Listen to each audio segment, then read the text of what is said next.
கர்த்தருடைய நல்ல நாமத்திற்கு ஸ்தோத்திரம், மகிமை உண்டாவதாக. அப்போஸ்தலர் நடவடிக்கைகள் 20ஆம் அதிகாரம். எத்தனையோ முறை நாம் கேட்டிருக்கிறோம். அவளை திரும்ப ஒரு முறை நாம் ஞாபகப்படுத்துவது நல்லது, நம்ம ஞாபகத்துக்கு கொண்டு வருவதும் நல்லது.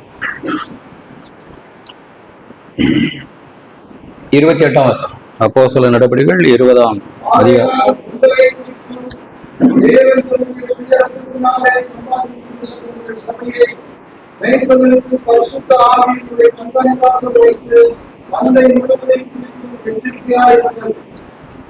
நம்மை நியமித்தவர் பரிசுத்த ஆவியானவர், நம்மை ஏற்படுத்தினவர். அந்த சபை தேவன் தம்முடைய சுய ரத்தத்தினால சம்பாதித்துக் கொள்ளப்பட்ட மக்களின் கூட்டம். அதற்கு தான் பரிசுத்த ஆவியானவர் உங்களை என்னை கண்காணிகளாய் ஏற்படுத்தியிருக்கிறார். நம்மை குறித்தும் மந்தையை மேய்ப்பதற்கு கண்காணிகளாய் ஏற்படுத்தின அந்த மந்தையை குறித்தும் நாம் எச்சரிக்க வேண்டியவர்களாய் இருக்கும். நிறைய நேரங்களில் இந்த மந்தைக்காகத்தான் தேவன் வரங்களை கிருபைகளையும் தந்திருக்கிறார் என்று நாம் மறந்து விடலாம். எபேசியர் புஸ்தகம்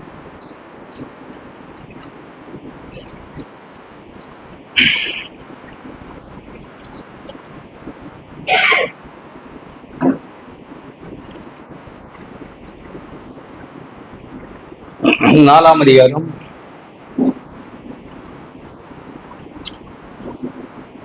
7, 8, 9 வசனங்கள்.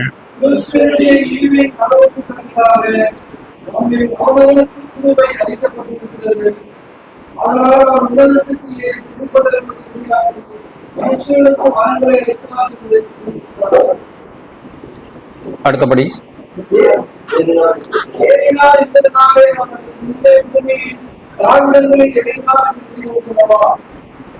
படி.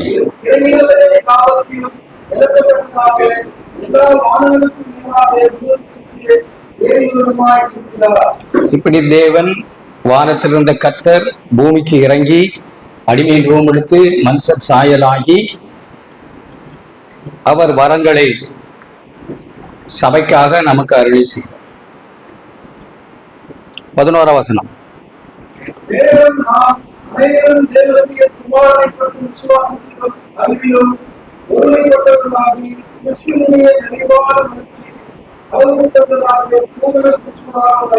பன்னெண்டாம் வசனம். பரிசுத்தவான்கள் சீர்பொருந்தும் பொருட்டு சுவிசேஷத்தின் வேலைக்காகவும் கிறிஸ்துவின் சரீரமான சபை பக்தி விரித்து அடைவதற்காகவும் இத்தனை விதமான ஊழியர்களை தேவன் கொடுத்தார். என்னத்துக்காக வரங்களை தேவன் நமக்கு அருளி செய்திருக்கிறார்? இந்த 11ஆம் வசனம். நாம் அனைவரும், நீங்களும் நாம் பங்கு பெறுகிற அப்பம்புக்கிற சபை, நாம் அனைவரும் தேவனுடைய குமாரனை பற்றும் விசுவாசத்திலும் அறிவிலும், ஏதோ அறிவு அது நாலேஜ் மட்டுமல்ல, அறிவை புரிந்து கொள்றதல்ல, அறிவு கிறிஸ்து இருந்தால் எப்படி இந்த காரியத்துல நடந்திருப்பார், கிறிஸ்து இருந்தால் இந்த சூழ்நிலையில எப்படி நடந்திருப்பார் என்கிற அறிவு. அதான் தேவனை அறிகிற அறிவு. கிறிஸ்து என்னை போல இந்த சூழ்நிலையில் இருந்தால் எப்படி அவர் நடந்திருப்பாருங்கிறதா அந்த அறிவு. அந்த அறிவிலும் ஒருமைப்பட்டவர்களாகி கிறிஸ்துவனுடைய நிறைவான வளர்ச்சியின் அளவுக்கு தக்கதாக. ஒரு நிறைவுனா அது கிறிஸ்து தான், நாம் அல்ல, இந்த பூமியில எவரும் அல்ல. நிறைவானவர் கிறிஸ்து, அவர் தான் சபைக்கு தலையானவர். அவரை போல நாம் எல்லாரும் மாறும்படிக்கு பரிசுத்தவான்களாகிய நாம், தமிழ் எழுதியிருக்கு சீர்பொருந்த பொருட்டுன்னு எழுதியிருக்கு. அதை இன்னும் கொஞ்சம் நாம் நாம என்ன அடையணுமோ அந்த லக்கை அடையும்படி நம்ம என்ன அடைய போறோம்? தேவ மகிமையை அடைய போகிறோம். அவருடைய சாயலை அடைய போகிறோம். அவர் இருக்கிற வண்ணமாகவே அவரை தரிசிக்க போகிறோம். நாம் அந்த இடத்துக்கு நாம் அடைவதற்கு சீர்பொருந்தும் பொருட்டு சுவிசேஷத்தின் வேலைக்காகவும் கிறிஸ்துவின் சரீரமான சபை பக்தி விருத்தி அடைவதற்காகவும் இத்தனை ஊழியங்களை தந்தார், வரங்களை தந்தார். சில நேரங்களில் நாம் தேவன் தம்முடைய சபைக்காகத்தான் வரங்களை, எந்த விதமான பேசுகிற வரமாக இருந்தாலும், பாடுகிற வரமாக இருந்தாலும், பாய் போடுகிறதா இருந்தாலும், என்ன ஊழியமா இருந்தாலும் கிருபை வரங்கள் தான் எழுதிருக்கு. கிருபை கிருபையோடு சேர்ந்த வரங்கள். சில நேரங்கள்ல வரங்கள் மட்டும் நம்மளுக்கு தங்கி விடுகிறது, கிருபை போயிடுது. அப்படி விளைவிக்கிறீங்களா நீங்க? தேவன் ஒரு தடவை கிருபையை கொடுத்தா அவர் திரும்ப எடுக்கிறது இல்லை. கொடுத்ததுதான் வரங்களை, வரத்தை நம்ம பார்த்திருக்கோம்ல. இப்ப எவ்வளவு ஊழியக்காரர்களை நாம் பார்க்கிறோம், அவர்களுக்கு வரங்கள் அபரிமிதமா இருக்கிறது மாதிரி இருக்கு. ஆனா வாழ்க்கையும் அந்த கிருபை போய்விட்டது. வரங்கள் நமக்கு சபைக்காக கொடுக்கப்பட்டிருக்கு. அது கிருபையோடு சேர்ந்து, கிருபை என்பது தேவன் தாங்குகிறது போல, தேவன் சப்போர்ட் பண்ணுகிறது பேர் தான் கிருபை. என் கிருபை உனக்கு போதும், என்னுடைய பலன் போதும். அப்ப தேவன் தாங்குகிறதும் தேவன் சப்போர்ட் பண்ணுகிறதும் இல்லாத ஒரு வரம் அது பிசாசு கூட இருக்கு. அப்ப நம்ம இந்த வரங்கள்னால் நம்மை மெச்சிக்கொள்ளக் கூடாது. வரங்கள் நம்மை ஜனங்களை நம்பக்கமா இழுக்கிறதுக்கு நாம் பயன்படுத்த பார்க்கிறோம். வரங்களை வைத்துதான் ஜனங்களை நம்பக்கமாய் இழுத்து கொள்ளவும், ஜனங்களை நமக்கு சாதகமாக்கி கொள்ளவும் இன்றைய கிறிஸ்தவ உலகத்தில் அநேக மக்கள் ஊழியர்கள் இருக்கிறார்கள். நாம் அப்படி இருக்கக்கூடாது. அப்போஸ்தலர் நடவடிக்கைகள் அதுல சபைக்கு அவர் எச்சரித்து சொல்லுகிற புத்தியை பாருங்க. இதெல்லாம் கடைசி காலம், அதெல்லாம் எப்படி நடக்கும் அப்படின்னு அப்பமே அவர் தீர்க்க தரிசனமாய் சொல்லி இருக்கிறார். நம்ம வாசித்தோம்ல, தமிழ் சபையை மேய்ப்பதற்கு கண்காணிகளா வைத்தேன்னு சொல்லி வாசித்தோம்ல. கருது வாசிப்போம். 29 வசனம், 29 வசனம். நான் போன பின்பு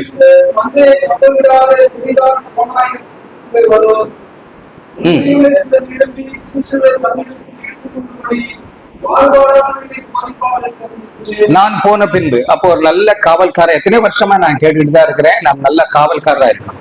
நான் போன பின்பு, இப்ப நான் நல்ல காவல்காரனா இங்க இருந்துகிட்டு இருக்கிறேன். நான் போன பின்பு, பவுல் அந்த இடத்த விட்டு 3 வருஷம் பிரசங்கிட்டு போயிட்டார் எபேசுல. அந்த ஜனங்களை நம்ம வெளிப்படுத்தல வாசிக்கிறோம், ஆதி அன்பை விட்டு விட்டாரு. எல்லாம் இப்ப கடமையா போயிடுச்சு, அன்பு போயிடுச்சு, எல்லாம் சடங்காய் போய்விட்டது, எல்லாம் செத்தகிரியாய் போய்விட்டது. அப்ப நாம் அழைக்கப்பட்ட அழைப்பு நம்பக்கமாய் ஜனங்களை இழுத்து கொடுக்கிறது இல்ல. எங்க பக்கமா எடுத்துக்கிறோம்னு நினைக்கிறீங்களா? ஒரு வார்த்தையை வாசித்து பாருங்க. அப்போஸ்தலன் தீமோத்தேயுக்கு பேசும்போது,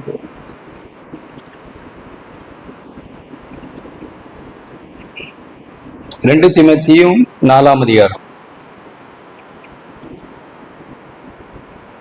உண்மையாவே நானும் நீங்களும் சமயம் வாய்த்தாலும், 2ஆம் வசனம் 4:2, சமயம் வாய்த்தாலும் வாய்க்காவிட்டாலும் ஜாக்கிரதையாய் திருவசனத்தை, சமயம் வாய்ச்சா வசனத்தை சொல்லி பேசணும், சமயம் வாய்க்கலன்னா நம்ம வாழ்க்கையை அவங்க பார்க்கணும், அவ்வளவுதான். சமயம் வாய்க்கலன்னா என்ன? இப்ப நமக்கு பேசுறதுக்கே ஒண்ணுமே இல்ல, முடியல, சூழ்நிலை இல்ல, அவங்க யாரை பாக்குறாங்க? நம்முடைய வாழ்க்கையை பாக்குறாங்க. சமயம் வாய்த்தாலும் வாய்க்காவிட்டாலும் நீ திருவசனத்தை பிரசங்கி வாயை திறக்காமலே.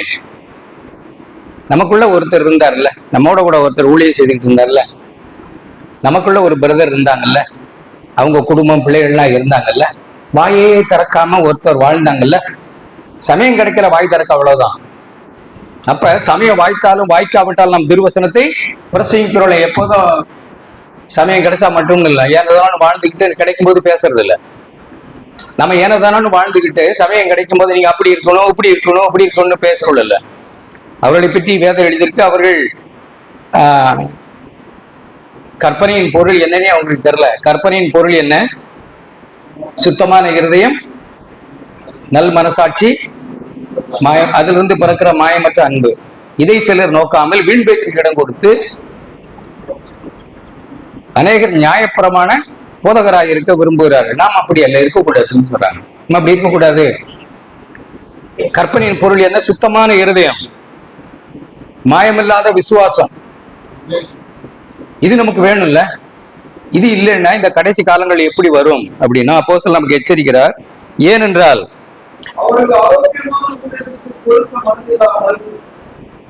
படிக்க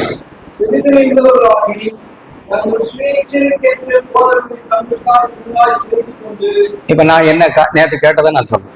இந்த வசனத்தை படிச்சு நான் என்ன கேட்கிறேன், என்ன கேள்வி கேட்கிறேன்னா, நீ ஜனங்களுடைய சுய இச்சைகளுக்கு ஏற்ற போதகனா? சபையில பேசுறீல்ல, அப்ப ஜனங்களுடைய சுய இச்சைகளை நிறைவேற்றுகிற நீ பேசுறாளா நீ? நமக்கு இருக்கிற சோதனை என்னன்னா, ஜனங்களுடைய இச்சைகளுக்கு ஏற்ப அவர்களுக்கு எப்படி எல்லாம் கிளுகிழுப்பா இருக்கும், அவர்களுக்கு எப்படி பணம் சம்பாதிக்கலாம், எப்படி ஆண்டவரை எதையோ ஒன்றை வாங்கி தருகிற மீடியேட்டரா வைக்கலாம். ஏதோ அந்த மதத்தை விட்டு இந்த மதத்துக்கு வந்தோம், அந்த மதத்துல சாமி ஏதாவது வாங்கி தரும்னு நினைச்சோம், இப்ப இங்க வந்த பிறகு சாமி நம்மளை அப்படிப்பட்ட மனோபாவங்கள்ல ஜனங்களை ஆக்குறோம் நாம. அல்லது ஆரோக்கியமான உபதேசத்தை, என்ன ஆரோக்கியமான உபதேசம்? ஆரோக்கியமான உபதேசம்னா என்ன அப்படின்னு சவுண்ட் டாக்டரின் சொல்ற, என்னது அது? கிறிஸ்து இருந்தா எப்படி இருந்திருப்பார், அவ்வளவுதான், சிம்பிள். வேற பெருசா நம்ம நிறைய இருக்கலாம், நீங்களும் நிறைய காரியங்களை சொல்லலாம், நானும் நிறைய காரியங்களை சொல்லலாம், எனக்கு தெரிஞ்சதை சொல்ல. கிறிஸ்து இருந்தா எப்படி வாழ்ந்திருப்பார், அவ்வளவுதான் ஆரோக்கியமானது. அது பிள்ளையானாலும் மனைவி ஆனாலும் புருஷன் ஆனாலும் ஊழியம் செய்கிறவளா நாம் யாரா இருந்தாலும் கிறிஸ்து இருந்தா எப்படி இருந்திருப்பார், அதுதான் ஆரோக்கியமான உபதேசம். இதற்கு ஜனங்கள் செவித்துண உள்ளவர்களாகி தங்கள் சுய இச்சைகளுக்கு ஏற்ப போதகர்களை, என்னை ஜனங்கள் சுய இச்சைகளுக்கு ஏற்ப போதகனாய் உண்டுபிடி கொண்டார்களா? நான் அப்படிப்பட்ட ஆளா? அப்படித்தான் நான் என்ன கேட்டு பாக்குறேன். திரளாய் சேர்த்து கொண்டு, அப்ப எவ்வளவு பேரை ஜனங்கள் சேர்த்து கொண்டாங்க? தங்கள் சுய இச்சைகளுக்கேற்ப ஒரு கடிந்து கொள்ளுதல் வேண்டியதில்லை, ஒரு திருத்துதல் வேண்டியதில்லை, தேவனோடு மனுஷனோடு ஒப்புரவாக இருக்கணும்னு அவசியம் இல்லை, குற்ற மனசாட்சி இல்லாம நல்ல மனசாட்சியோட வாழணும்னு சொல்ல தேவையில்லை, எதுவுமே தவிர திரளாய் அப்படி போதர்களை ஏற்றுக்கொண்டு சத்தியத்துக்கு செவியை விலக்கி கட்டுக்கதைகளுக்கு சாய்ந்து போகும் காலம் வரும். அப்படி ஒரு காலம் வந்திருக்காண்டவரே, நான் அப்படி இருக்கக்கூடாது. ஜனங்களுடைய சுய இச்சைகளுக்கேற்ப போதகம் செய்கிறவனா நான் இருக்கக்கூடாது ஆண்டவரே. அவருடைய மாம்சத்துக்கு தீனி போடுகிறவனா நான் இருக்கக்கூடாது ஆண்டவரே. அவருடைய மாம்சத்துக்கு மரணத்தை எப்போது சொல்லுகிறவன், சுயத்துக்கு மறிக்கணும்னு சொல்லுகிறவனா நான் இருக்கணும் ஆண்டவரே. ஆண்டவரை பிரியப்படுத்துவனா வேண்டும்னு நான் சொல்லணும் ஆண்டவரே. அது பிள்ளையா இருந்தாலும் யாரா இருந்தாலும் அப்படிப்பட்டது எப்ப பார்த்தாலும் கிறிஸ்துவின் சிலுவை குறித்து அல்லாமல் வேற ஒன்றை குறித்தும் பிரசங்கியாமல் இருக்கணும் ஆண்டவரே. சிலுவை குறித்து அல்லாமல் வேற ஒன்றை குறித்து மேன்மை பாராட்டக்கூடாது ஆண்டவரே. நமக்கு நிறைய மேன்மை பாராட்டல்கள் உண்டு. நான் கிறிஸ்தவத்தை பார்த்ததை சொல்றேன். அநேகர் தங்களுடைய சபையை பெருசா பேசிக்கிட்டே இருப்பாங்க. எங்க சபையில 5000 பேர் கூடுறோம், 10,000 பேர் கூடுறோம், 1000 பேர் கூடுறோம் அப்படின்னு சொல்லுவாங்க. யார் தப்பா விளைக்க வேண்டாம், கொஞ்சம் பாடியா இருக்கிறவங்க நான் அதை விளைக்கிறதுக்காக சொல்றேன். நீ தப்பா விளைக்கணும். தொடர்ந்து இருக்கிறாரு, இப்படி தள்ளி விட்டா கீழே விழுந்துருவார் அப்படின்னு சொல்லுவாங்க. நல்ல ஸ்டவுட் பாடி, தள்ளி விட்டா ஒரு இது இல்லை, இப்படி நடந்தா இறக்குது, ஒண்ணுமே அவரால் முடியல. அவர் ஆரோக்கியமா சொல்லுங்க? இல்ல. ஒருத்தர் நல்ல சரியான வீட்டுல சரியா யாரோ அப்படி தெரியல, யாரையா வச்சு இந்த பச்சை சாரை கொடுக்காங்க, இந்த பிரதர் மாதிரி அப்படி இருக்காங்க. ஆரோக்கியமா இருந்த போதுமா? ஆரோக்கியமா இருக்கணுமா? நல்ல பாடியா இருக்கணுமா? ஆரோக்கியமான ஜனங்களாய் சபையில் இருக்கணுமா? பெரிய கூட்டம் இருக்கணுமா? ஆரோக்கியமான ஜனம் இருக்கணுமா வேணாமா சபையில? இன்னைக்கெல்லாம் என்ன விரும்புறோம்? Mega search. இங்க உட்காந்துருக்க எல்லாருக்கும் அப்படி கனவு இருக்கலாம், சந்தோஷம். 10,000 உங்க பேர் உங்க சபையில கூடுனா ஸ்தோத்திரம் கர்த்தருக்கு வேணும். ஆனா அது எப்படி இருக்கணும்? மகா பாபிலோனா பரிசுத்த நகரமா?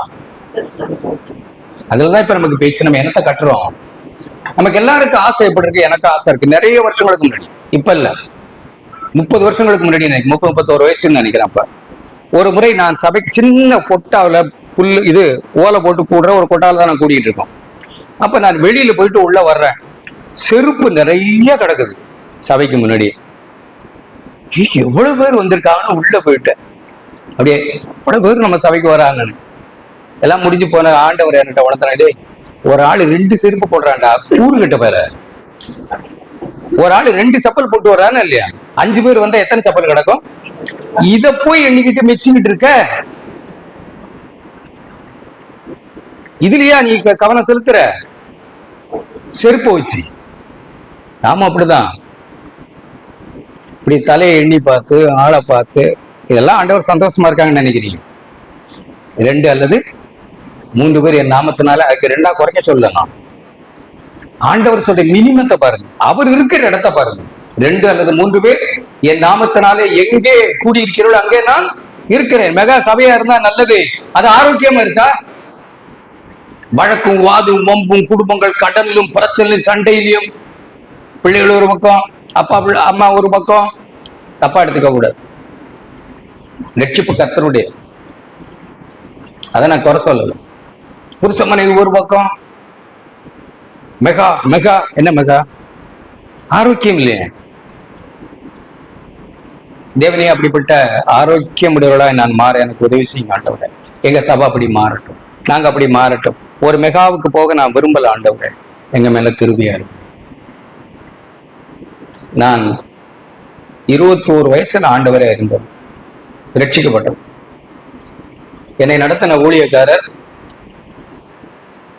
நல்ல சுவிசேஷகர், தெருவில் நின்று அவ்வளவு வைராக்கியமா பிரசங்கிப்பார், தெரு பிரசங்கம் செய்வார்.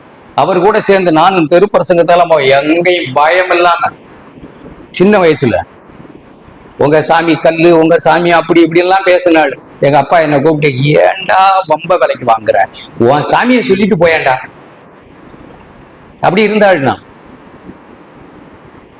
பாண்டிச்சேரியில நான் அப்ப என் ஊர்ல இருக்கும்போது அப்படி பாண்டிச்சேரிக்கு நான் வந்தேன். 25 வயசுலாம் நான் பாண்டிச்சேரிக்கு வந்துட்டேன்.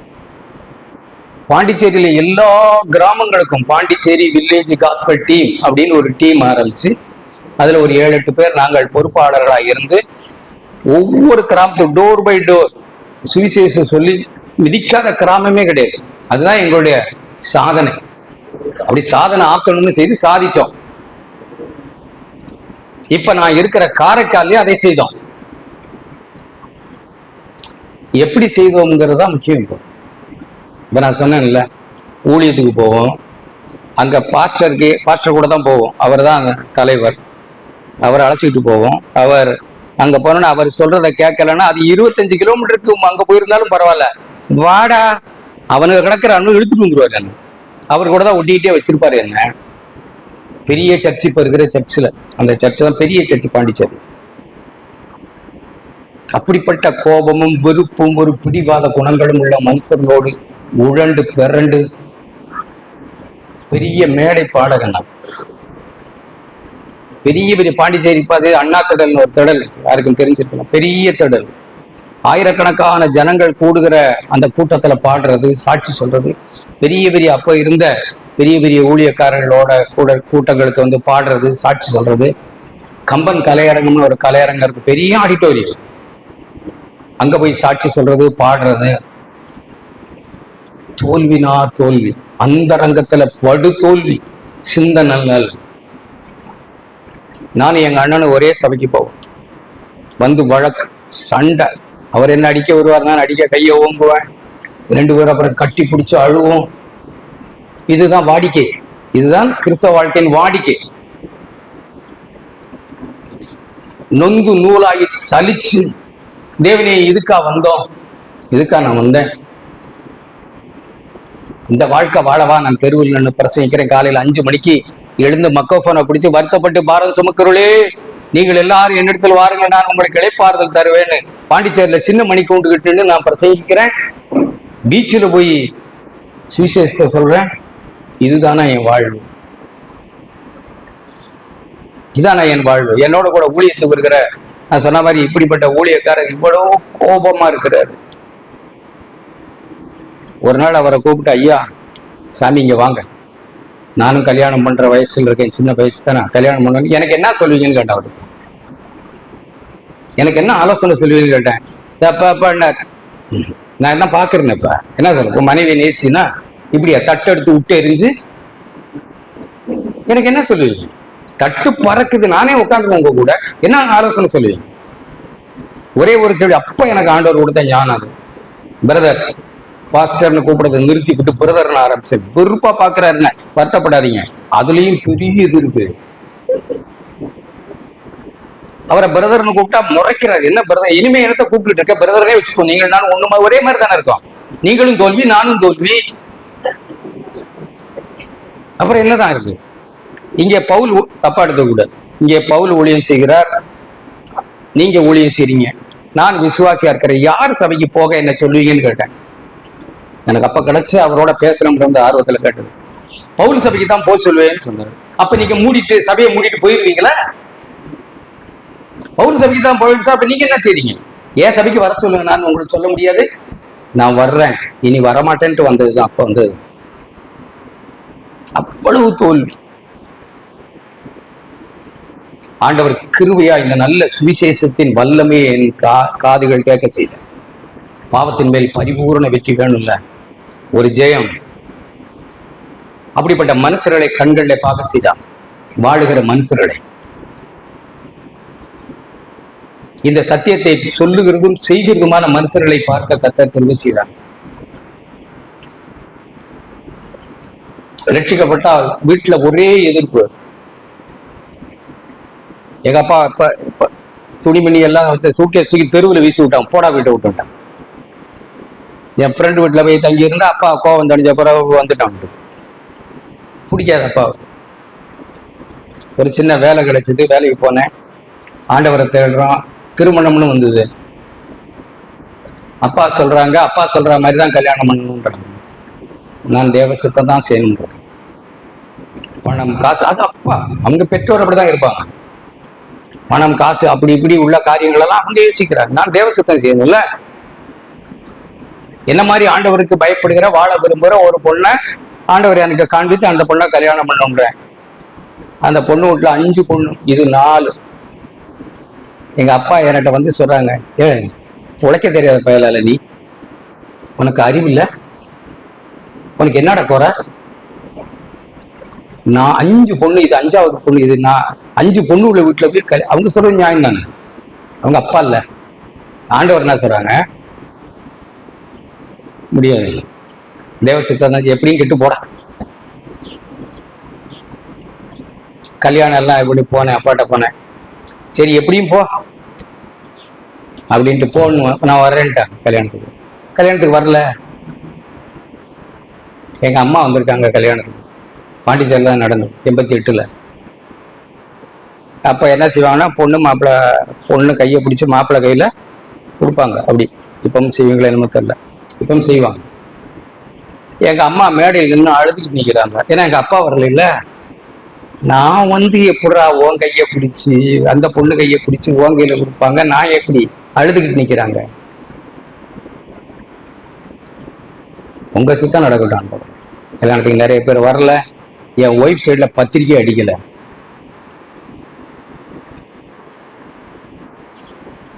இப்படியெல்லாம் திருமணம் செய்து இதெல்லாம் வந்து இப்ப நான் பேசின மாதிரி எல்லாம் நான் வாழ்ந்த எப்படி இருக்கும். கல்யாணம் ஆகுறதுக்கு முன்னாடியே நகை போடலை, இப்பவும் போடலை. அப்புறம் இதெல்லாம் செய்து அதெல்லாம் செஞ்சு அப்படி செய்து இப்படி செய்து ஆண்டவருக்குன்னு வாழ்ந்தோம், இப்படி வாழ்ந்தோம்னு யோசிச்சுட்டு கடைசியா வந்து வாழ்க்கையில எதிர்த்த எல்லாரும், சுருக்கமா சொல்றோம், எதிர்த்த எல்லாரும், சொந்த பந்தம் எல்லாரும் எங்க அப்பா புரிஞ்சுக்கிட்டாங்க நல்லபடியா. எங்க அப்பா வந்து என் இடத்துல, தம்பி ஞானஸ்நானம் கொடுப்பா, இந்த நம்ம வாய்க்கா இல்லையேன்னு என்னட்டு தான் கேட்டாங்க. இல்லையா புரிஞ்சுக்கிட்டாங்க. எங்க மாமியார் மாமனார் சொந்த பந்தங்கள் எல்லாரும் புரிஞ்சுக்கிட்டாங்க. நம்ம யாரு, நம்ம எதுக்காக வந்தோம், நம்ம வேஷதாரிகள் அல்ல, நாம பேசுகிறவர்கள் அல்ல, நாம செய்கிறவர்கள். அவங்க என்ன சொல்றாங்களோ அதை செய்யறாங்கன்னு தெரிஞ்சுக்க வந்தாங்க. இப்ப நான் வந்து ஆண்டவருக்கென்று அப்ப ஓடின ஓட்டத்தை இன்னும் ஓடணும்னு ஆசையா தான் இருக்கிறேன். நான் எப்பவும் யோசிக்கிறேன், என்னுடைய 25 வயசை தான் நான் யோசிக்கிறேன், 30 வயசை தான் யோசிக்கிறேன். அன்றைக்கு இருந்த அதே ஆர்வமும் அதே உற்சாகமும் அதே அர்ப்பணிப்பு இன்னைக்கு வேணும்.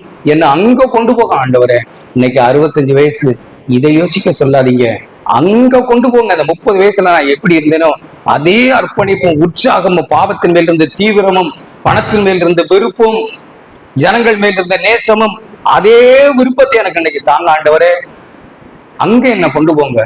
இன்னைக்கு நான் எப்படி எல்லாமோ மாறி இருக்கலாம், வேணாம் ஆண்டவரே. கலப்பின் மேல நான் கையை வச்சதை நான் பின்னிட்டு பார்க்க விரும்பல ஆண்டவரே. என்னை இன்னும் பரிசுத்தத்தின் மேல் பரிசுத்தம் உண்மை போல ஆக்கும். உண்மை போல ஊழியம் சரி எவ்வளவோ குறையா இருக்கு ஆண்டவர். உங்களை போல நான் எதுவுமே ஆகலன்னு, எதுவுமே இல்லை எனக்கு. உங்களை போல என்ன ஆக்கும், என்னை ஆசீர்வதிங்க. நீங்க கொடுத்திருக்கிற சபையை நல்லபடியா நடத்த கிருபைதான். அதை நீங்க நேசித்தது போல நான் நேசிக்கல ஆண்டவரே. சொந்த ரத்தத்தையே சிந்தி சம்பாதித்தீங்க, அதற்காக தம்மையே கொடுத்தீங்கன்னு எழுதியிருக்கு எபேசியர்ல. கரைதிரை முதலானவர்கள் ஒன்றுமில்லாமல் பரிசுத்தமும் விளையேற்றதுமான மகிமுள்ள சபையாக அதை நிறுத்திக் கொள்வது தம்மை தாமே அதற்காக ஒப்பு கொடுத்தார்கள் எழுதியிருக்கு. இல்ல ஆண்டவரே, அப்படியெல்லாம் நான் இல்ல ஆண்டவரே, இன்னும் என்ன ஆக்கும் ஆண்டவரே, என்னை உற்சாகப்படுத்து. இப்ப நான் அப்படிதான் சிந்திக்கிறேன். ஆண்டவரே, அந்த நிலையில அதே அர்ப்பணிப்போடு என்னைக்கு இருக்கும். ஆதியில கொண்ட அன்பை விட்டாய்னு நீங்க சொல்லும் போது கஷ்டமா இருக்கு ஆண்டவரே. ஆதியில கொண்ட அன்பு குறையுதுன்னு நீங்க சொல்லும் போதெல்லாம் எனக்கு கஷ்டமா இருக்கு ஆண்டவரே. என்னை உற்சாகப்படுத்து. அருமையான தேவனுடைய பிள்ளைகளே, சகோதரர்களே, சகோதரிகளே, தேவனை ஆதியில எப்படி நேசித்தோம், ரட்சிக்கப்பட்ட அந்த நாள்ல, மறுபடியும் பிறந்த அந்த நாள் எப்படி நேசித்தோம். இந்த வேதத்தை எடுத்தா வைக்க மனசு இல்லாம இருந்தது எனக்கு. நான் சொல்றேன், நடையா சைக்கிளா எதுவும் இல்லை. யாரை சந்திச்சு சுவிசேஷம் சொல்ல தயக்கம் இல்லாம இருந்தது, கபடு இல்லாம இருந்தது. இன்னைக்கு எத்தனை கபடு நெடுவி சுழிவாய் வர பார்க்கிறான் ஆண்டவரே. என் மேல கிருபை ஆயிடும் அப்படின்ற விருப்பத்தோட தான் நான் இங்க நிக்கிறேன். ஆண்டவரை தொடர்ந்து கிருபை தான். இந்த நல்ல ஊழியத்தை இங்க உட்கார்ந்து இருக்கிற அநேக பிள்ளைகள் செய்யறாங்க. அவர்களோடு கபடு இல்லாம நான் உங்க ஊழியம் செய்ய எனக்கு உதவி. ரொம்ப சந்தோஷம். உங்களோட கூட இன்னைக்கு என்னுடைய இதயத்தை உங்களோட பகிர்ந்து கொள்ள கர்த்தர் கொடுத்த நல்ல கிருபைக்காட்சி ஸ்தோத்திரம். தொடர்ந்து நான் ஓட ஆசைப்படுறேன். நம்ம எல்லாரும் ஓடுவோம், எல்லாரும் லெக்கு நோக்கி ஓடுவோம். பந்தய சாலையில ஓடுகிற எல்லாரும் பந்தய பெறுவார்கள் என்று அறியீர்களா? ஒருவனே நம்ம எல்லாரும் பெற அழைக்கப்பட்ட மக்கள், தேவனால் அங்கீகரிக்கப்பட விரும்புகிற மக்கள், தேவனால் அங்கீகரிக்கப்பட்ட ஊழியன். வா உத்தமும் உண்மை உள்ள ஊழியக்காரனே, கர்த்தருடைய சந்தோஷத்துக்குள் பிரவேசி என்று சொல்லி எஜமானால் சொல்ல அழைக்கப்பட விருப்பமாய் வந்த மக்கள். நம்மை அர்ப்பணிப்போம். தேவனுக்கு நல்ல கிருபைகளையும் நல்ல விசுவாசத்தையும் ஏதோ கேட்டுட்டு நம்ம போகிறோளா இல்ல, அதை நம்முடைய வாழ்க்கையில அபியாசப்படுத்துறோளா, பிராக்டிஸ் பண்றோளா இருக்க தேவன் நமக்கு உதவி செய்வாராக. ஆமென்.